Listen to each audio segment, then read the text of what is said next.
નમસ્કાર મિત્રો, ઓનલાઈન જમવાનું મંગાવતા હોય તો સાવધાન થઈ જજો। સુરત શહેર આરોગ્ય વિભાગ દ્વારા રવિવારના દિવસે દરોડાની કાર્યવાહી ચાલુ કરવામાં આવી હતી અને ખડોદરા વિસ્તારમાં આવેલ એક ઓનલાઈન ફ્રૂટ ડિલિવરી કરતા ગોડાઉન અને આરોગ્ય વિભાગ પર અચાનક દરોડા પાડ્યા હતા।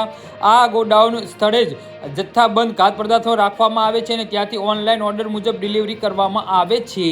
જી હા મિત્રો, અત્યારે હાલના સૌથી મોટા અને મહત્વના સમાચાર સામે આવી રહ્યા છે। તો મિત્રો, સમાચારમાં વધુ વિગતવાર વાત કરીએ તો દરોડા દરમિયાન આરોગ્ય વિભાગને ખાદ્ય પદાર્થની ગંભીર ખામીઓ જોવા મળી હતી।